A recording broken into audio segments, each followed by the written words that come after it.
this entirely on my iPhone simply because I couldn't bring the camera up with me. We are at Cardwell for my mother-in-law's 70th birthday. We've got the family in the background. They're trying to organise breakfast. We've got the kids running around chasing the dog, so it's a bit of a morning. But had an interesting start. Got into the plane, was trying to get onto the plane, going through security, and they pulled me aside and pulled out a pocket knife I had left in my bag. That was a bit of a... I was having a bit of a freak out over that. Fortunately, they were very good-natured about it. Apparently, it's not all that uncommon for people to forget that they've got pocket knives in their bags. So that was a fun start. But, you know, nice trip out here. Been on the plane. I should have probably gotten some B-roll, but we're just trying to manage the kids at that stage. But it also happens to be Gen Con weekend. And you know what? It is beautiful weather up here. I'm not sure I'd rather be at Gen Con. And the weather here is so nice. It's gorgeous. So I've come here, I've got my flannies on, but I got up at 5:30 in the morning to do a time lapse of the sunrise, which I should tell you about. But not even remotely was it cold at all. So I was quite happy with that. Beautiful weather up here. This is why I love Queensland. So I got up to do the time lapse and trying to set up at 5:30 in the morning. Thought I'll try and get it as it creeps over the horizon. Back home it's coming up over about 6, so I thought I'd get set up. Couldn't get the composition set up for the life of me because it was too dark. I sat there and waited till 6. No sunrise. Quickly did a Google search. Turns out sunrise is 6:45 here. So I sat out there for, better part of an hour before I started to see any light that I could try and set up the shot on. Went to where I was supposed to set up the sun coming over the horizon where I was told that it would be, and no, not there. Completely off center. So, I may include it at the start of this video. I may not. I might try again tomorrow, and either way, I might even include both. Who knows? We'll see. We'll wait till editing. As it is, it's early morning. I'm gonna have my coffee, and I might go have a shower, get changed, eat some breakfast. I'll be back in a second. But hey, did I mention I'm on a farm? Come check the farm out with me.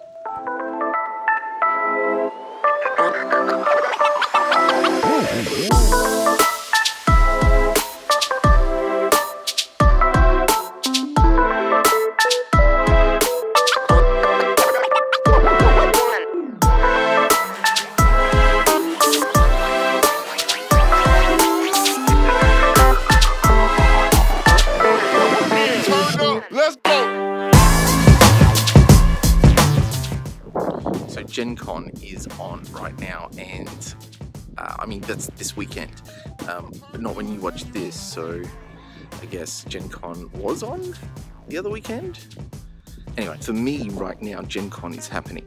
Now, Gen Con is the biggest board gaming convention in the States, possibly the world. There's some contention over between it and Essen. Has something to do with how numbers are tallied, whether it's gate numbers or whether it's ticket sales or blah blah blah. Anyway, it's traditionally reserved for when publishing companies do their big announcements of what's coming out over the course of the year, and it's pretty exciting. Like, there's heaps of stuff coming out, but none more than KeyForge, which was done by designer Richard Garfield. Now you might say, Richard who? And I'd say, yeah, Richard Garfield. He's the guy that created the biggest, the longest running, the greatest card game of all, Magic the Gathering. Now, Richard is obviously a connoisseur designer. He's been doing it for a long time now, and he is, in my regards, one of the best. I love his board games, I love Magic the Gathering, and Magic the Gathering has this amazing history. One of the things I love about it, Magic the Gathering was actually created as a way of getting another game published. He wanted to publish his game Robo Rally, brilliant game, fun game. However, Wizards of the Coast said, look, we can't publish this game. Clearly, we're only a fledgling company and we don't have the money to do this, and we can't really live up to the production costs. So they said, well, look, can you we can publish a card game. Can you create a little card game for us, and we'll publish that?" And so he went, "Well, yeah, I've got a couple of ideas. In fact, I was working on this one idea where you cast spells at each other." And so he came to them with the concept of Magic the Gathering, and has been around for, actually I'm not sure how many years, many decades, shall we say that. So it is no surprise that when I saw one of the reports coming out from Gen Con that Richard Garfield was producing another 1v1 card game, I took an interest. KeyForge is going to be published through Fantasy Flight Games, which is no small publisher by any means. Of course, I was interested. KeyForge, why wouldn't I be interested in another competitive card game? After all, competitive card gaming is where I got my interest in gaming from. KeyForge is Richard's attempt to solve some of the problems of the competitive card gaming hobby, namely the idea of chase cards, making it inaccessible for new players to come in and join the competitive play element. It's not an unknown problem to have in competitive card games where people or variations of certain styles of play or certain decks become popular. They become part of what's known as the meta, and these decks become, well, they're just powerful. So if you want to go into competitive play, you either need to have a deck that plays like one of these powerful decks, or you need a deck that can counter these powerful decks, and usually the ones that counter you still aren't quite as strong. On a competitive element, there are certain cards which are key to a lot of decks, which if you want to go into competitive play, you really need to either dosh out the money to get one of these cards, or you just need to not play. But I'm not sure that he's found the solution. And as much as I am a huge fan of Richard Garfield, I am not 100% sold on this idea just yet, so I would be keen to see how it goes. But let me explain what his idea is, and maybe you can follow why I'm a little bit reticent. Now, his idea is this. He has managed to find a way that he can create a system where you can buy a deck, and every deck you buy is unique and individual. That means that no two starter decks will ever be the same, and in fact, when you go to competitive play, you're not allowed to alter the starter deck. Now, to give you a scope and give you an idea of how challenging this is, every card potentially on the randomness of whatever you get in your deck has to be able to work synergistically with the other cards in that deck. Firstly, it removes the deck building element of competitive play, which is, for people like me who got into the competitive play hobby, deck building was a big deal. Like, we love to deck build. I mean, we love to deck build. It's one of the things I enjoyed the most. Sitting down with my friends, looking at the current meta, going online, building the decks that are popular, playing them, getting to know them, and then trying to find counters for them, trying to find the card that's going to break the meta. That stuff is just exciting and fun. So to remove that entirely is, I think it's risky more than anything. But I'm not even sure that that's the biggest risk they're taking, because with billions of possibilities of each constructed deck, they have no idea, no capability of being able to determine whether the deck that you buy will be good or not, regardless of the fact that the prices will be kept down. They will be cheap decks. You can pick them up for less than $30, I believe, US.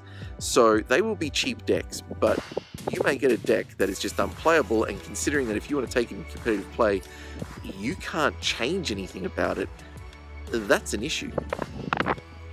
Let me give you a quick illustration from my time as a competitive Yu-Gi-Oh player. There was a time when everything was about chaos, and chaos was a particular archetype of the game. So you would play yellow, light monsters and dark monsters, and you just use a combination of them.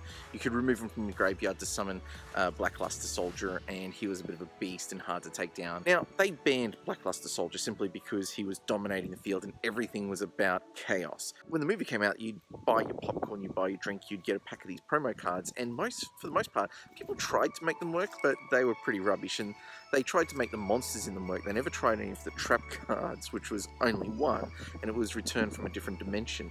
Now, Return from Different Dimension saw zero play in competitive tournaments, and Return from Different Dimension takes all the creatures from the out-of-play area, puts them onto the field for a turn for the cost of half your life points, which turned out to be just enough for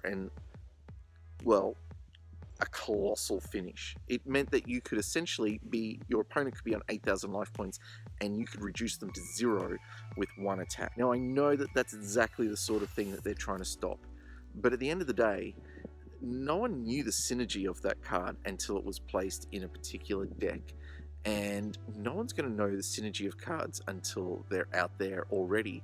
And some people are going to walk into a tournament with a deck and they're never going to let it go for years because it's just going to destroy everyone. But how are they going to set up a genuinely interesting, creative, competitive environment where people like me who love to make decks will be willing to give up that for the cost of being able to just buy a cheap deck and go and play? And I am desperately interested in purchasing a deck and finding out, and I assure you I will be publishing that experience as soon as I can. So KeyForge is definitely something I'm looking out for and something I'm excited about.